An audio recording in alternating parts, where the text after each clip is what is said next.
In an era when the President of the United States speaks more than a television host, let me tell you about a president from a bygone age, one who was famous for his silence. Calvin Coolidge did not command attention with fiery speeches or endless tweets. Instead, he led with an economy of words, a philosophy of restraint, and an unwavering belief in the old American virtues of thrift and limited government. And yet, under his presidency, the United States entered one of the most prosperous and transformative decades in its history, the Roaring Twenties. But was this prosperity a result of Coolidge's policies, or was he simply lucky to preside over a booming economy? And if his policies were so effective, why is he largely forgotten today? To understand Coolidge's role in shaping the Roaring Twenties, we need to look beyond the myth of his silence and into the policies, ideas, and global conditions that made the decade roar. The 1920s were a time of economic expansion unlike anything the world had seen. Cities grew, industries flourished, and a rising middle class embraced new technologies, automobiles, radios, refrigerators, and even credit systems that allowed people to spend beyond their immediate means.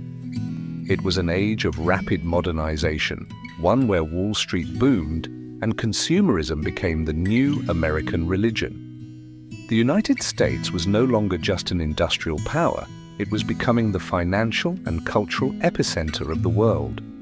Under Coolidge's administration, the federal government stepped back from business affairs, allowing industry and finance to operate with minimal interference.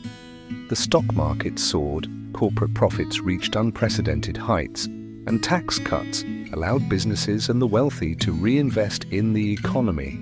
Coolidge believed in small government, low taxes, and fiscal responsibility. He once said, "The business of America is business," and he governed accordingly. Unlike modern leaders who build their legacies on sweeping reforms and expansive government programs, Coolidge saw his role as a guardian rather than an architect. The expenses of the government reach everybody. Taxes take from everyone a part of his earnings and force everyone to work for a certain part of his time for the government. When we come to realize that the yearly expenses of the governments of this country, the stupendous sum of about $7,500,000,000, we get some $100 million is needed by the national government and the remainder by local government. His administration drastically reduced the national debt, cut government spending, and slashed income taxes across all brackets. The logic was simple. If people and businesses kept more of their money, they would invest it in ways that fueled further growth. It is easy to draw a parallel between Coolidge's philosophy and modern economic ideas championed by figures like Elon Musk or Donald Trump, leaders who claim that deregulation and tax cuts stimulate innovation and economic expansion. As industries thrived and the stock market climbed to unimaginable heights, few realized that the foundations of this prosperity were not as solid as they seemed. The same deregulation that made the 1920s so profitable would later contribute to the Great Depression. The economic expansion under Coolidge was driven in part by risky speculation, easy credit, and a widening wealth gap. With businesses operating unchecked and Wall Street functioning like a casino, it was only a matter of time before the system collapsed. Coolidge, for all his successes, never foresaw the dangers of an unregulated economy. By the time the cracks began to show, he had already left office, leaving his successor, Herbert Hoover, to deal with the fallout.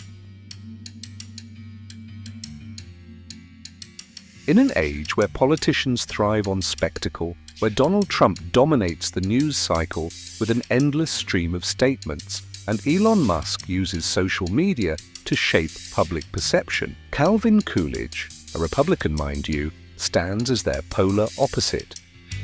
He wasn't talkative because he can't, he was deliberately silent.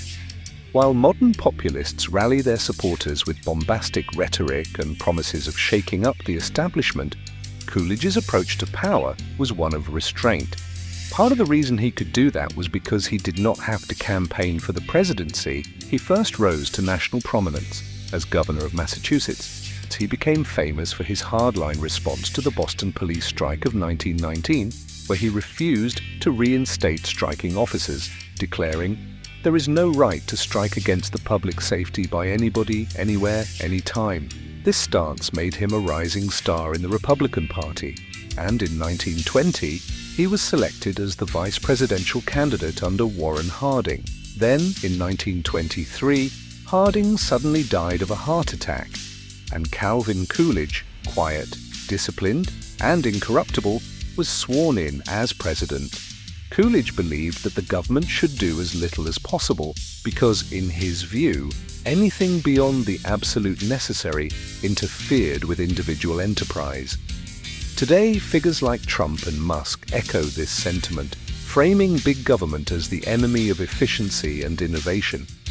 Coolidge, however, didn't just talk about it, he practiced it. He slashed federal spending, cut taxes, and maintained a budget surplus, something almost unheard of in modern politics. He vetoed bills he believed would create unnecessary government intervention, including farm subsidies that were popular with struggling rural Americans. This would earn him criticism later, but it was consistent with his belief that markets should operate with minimal interference.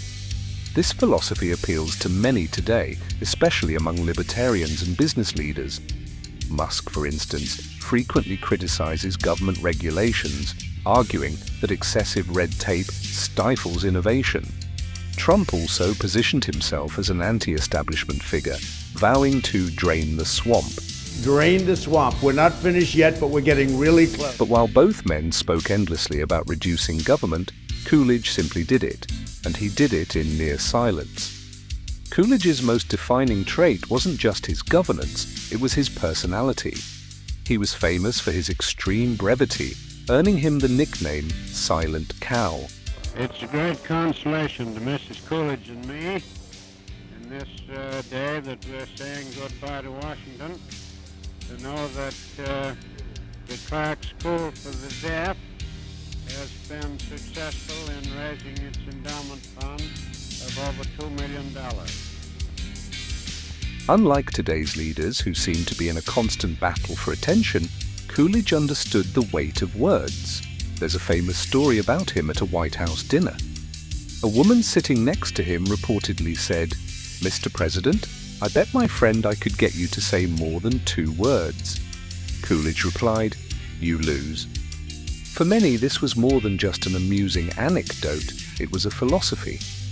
Coolidge didn't believe in governing through sound bites. His speeches were short and to the point, often emphasizing that the less the government interfered in people's lives, the better off they would be. Today, his silence might seem bizarre. We expect presidents to explain, justify, and sell their policies to the public. We expect social media posts, press conferences, and interviews. Coolidge, in contrast, saw communication as a tool to be used sparingly. He believed that a president's actions should speak louder than his words, an idea almost unrecognizable in today's political climate. Coolidge's philosophy had lasting consequences, both good and bad. His small government approach helped fuel the economic boom of the Roaring '20s, but it also left major structural issues unaddressed. When the Great Depression hit in 1929, many argued that the government needed to step in aggressively, something Coolidge would have opposed. In the long run, Coolidge's legacy was overshadowed by the crisis that followed his presidency. His hands-off economic policies would be blamed for enabling unregulated financial speculation, which contributed to the stock market crash. His reluctance to intervene meant that when disaster struck, the government wasn't equipped to handle it.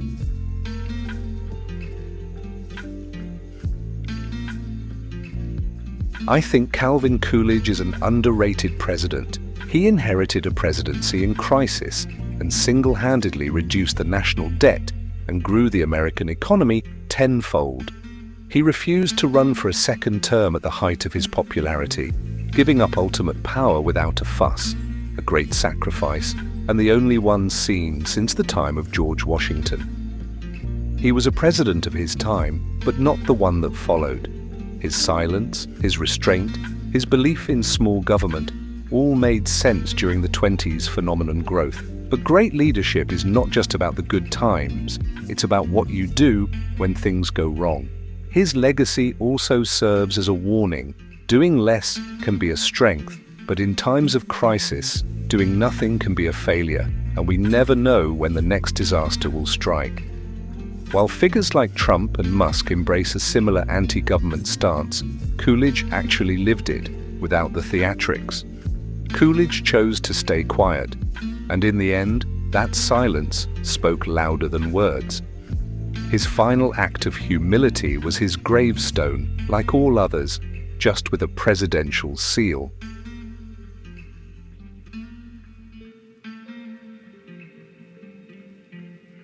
All in all, he was a great man, and there is much that can be learned from him. History is already being written, but no one knows the ending. Thanks for your time, and I see you all in the next one.